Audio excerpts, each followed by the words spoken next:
Bihe byiza kuri wakoze subscribe kuri Royal TV show nk'ibisanzwe na mungu wanyu muri kubona yuko hano rero turi muri Zaria Court habereye press conference y'abaraperi icyumba cya rap turi kumwe na Freeman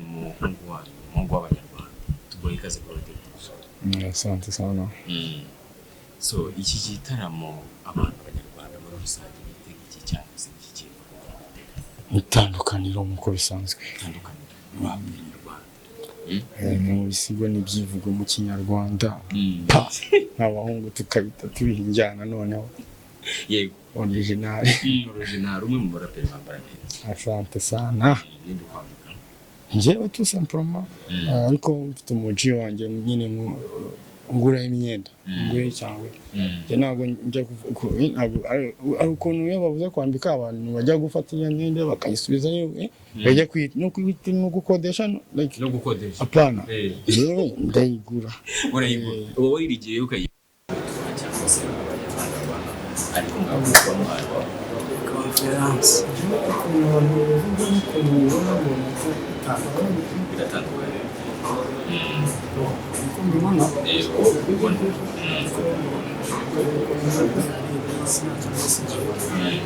ubwo njyewe n'urubi hasi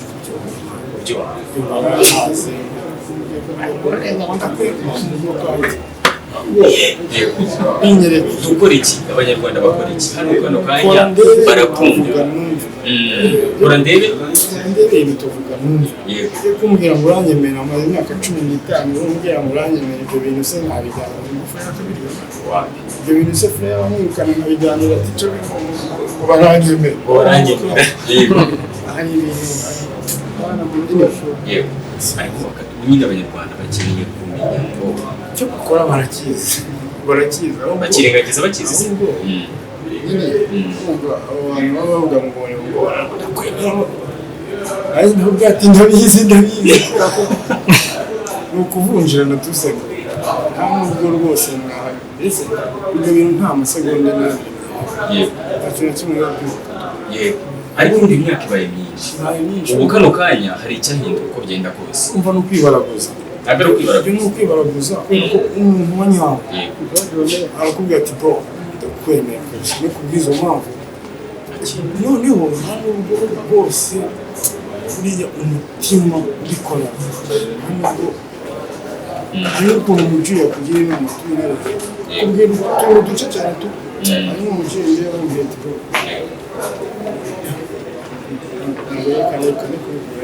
oya ibintu byatangiye byongeye kubwira turi mu mahoro nabikoraga nta kintu n'ikituma abanyeshuri ariko ubu ngubu dore turi mu mahoro mudutemo noneho tubire uri kumva nk'iyo muji y'abakubwiye yewe n'ibyumva inshuro nk'eshanu kurenza uko nabivuze ndabirenze ariko kumubwira ngo aranyemera nkabona ndimo arasekesha ariko noneho y'imbago yibagiwe ko nanjye ndi umunyarwanda kandi abanyarwanda turaziranye bagwishaka kwanga uraye ukamwisha kumwe ubwo nawe niko bigenda rero iyo mvunjire nanjye mpita mubyinshi Freya urabona imyaka mumaze mukora ni myinshi hari itangazamakuru kugenda kose ryakirangiye cyangwa se ryabashyize ku bitaro ariko mu bitandukanye wenda n'iki gihe uko byenda kose bishobora guhinduka ahubwo icyo wakisabira abanyarwanda cyangwa se abanyamakuru muri rusange icyo tugomba gukora iki kugira ngo urumva ufite uko bitekereza cyangwa kubyumva ni icyo ubona dukwiye gukora kugira ngo tubashe no gukora ibyo abandi batakoze. yewe ntabwo nize ndakadire ntekereza yuko uko biri kose muri journalisme habamo ko harimo ikintu kuvuga ati ukoze inkuru ukoze ugomba gutekereza ko wenda yagiraza gufata neza gutya fezi negative fezi positive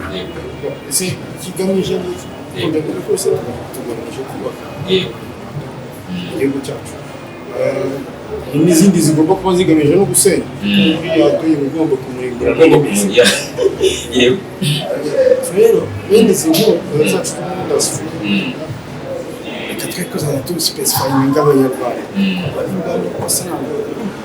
iyo abanyarwanda muri gushyizemo n'abantu batarimo ahubwo tujye tugaragaza abakunzi b'imiziki yego bashobora no gukunda ibintu nta kintu yabikoraho ariko ikibazo cy'igihe ni ikibazo cy'igihe sasa ikintu ahubwo mwe mwakakoze n'abanyamakuru cyo mbona nyine n'ukuntu dutekereza gusubira kuri route kwa kundi wasubizaga mwarimu ati ibi bintu bakoze mu musasa bigiye urabona bizagiriye impact kwanza urabona bizasiba iki noneho bariya basomezi ya views zikaba arizo ba boss bawe ukatekereza muri iyo sense nzi neza ko cyatanje ndetse ko ari ikintu wanditse kuko ubumenyi bwinshi aho mucyo freestyle bose bahamenye kujya mugasobanura ntabwo umuhanzi ashobora kujya muri studio agakora atarinze kwandika ibyo ntabwo birashoboka bagigeze kuvuga ko ajya mu ntuzi agakubita boro ye igasohoka neza n'abahanzi bakunda cyane kuko igaze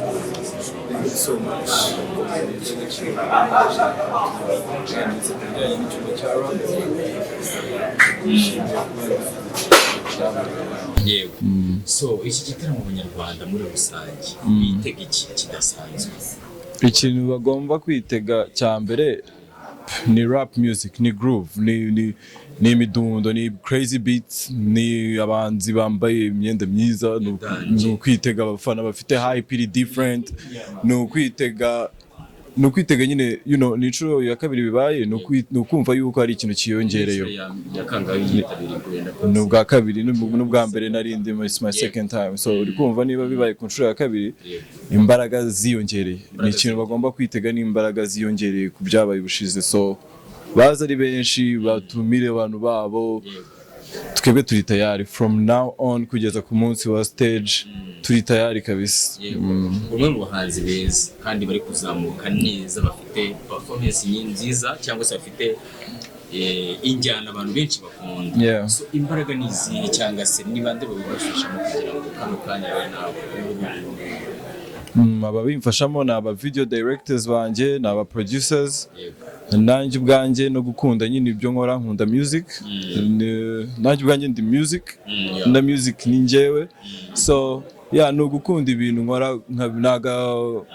nta zindi mbaraga zibirimo tu, nibyo naremewe, nizo mbaraga kwiyumvisha icyo kintu.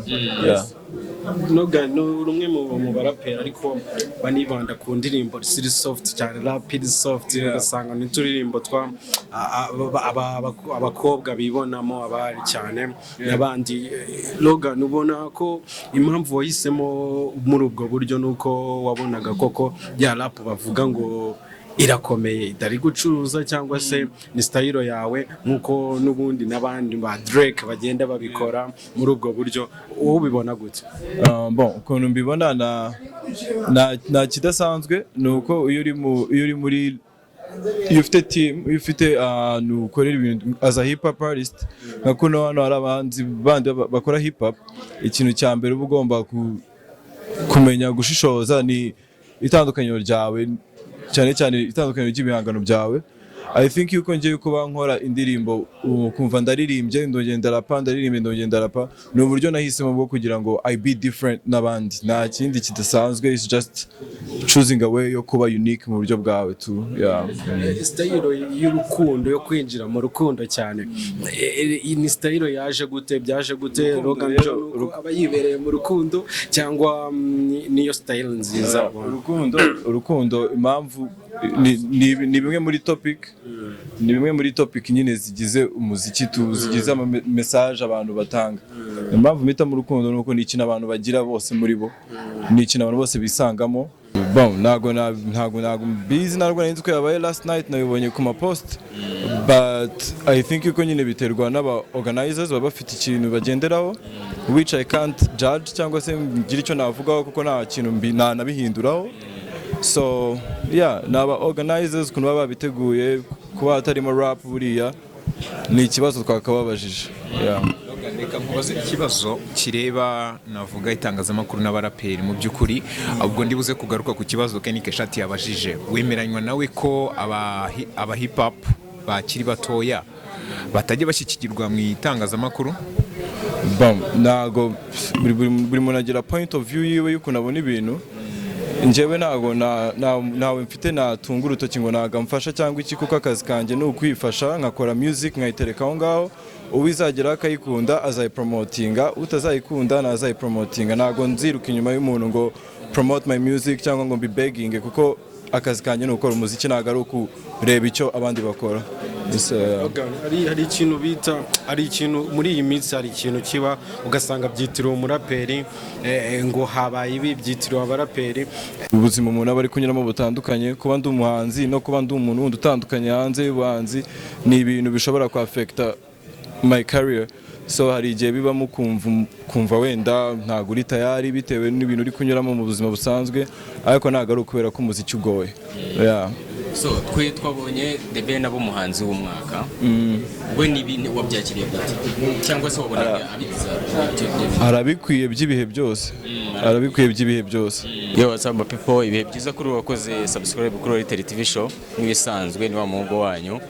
So muri kubona yuko hano rero duherereye muri Zare Court, habereye press conference y'igitaramo cya rap. So icyumba cya rap, so turi kumwe rero na Young Grace, umwe mu bakobwa mukunda cyane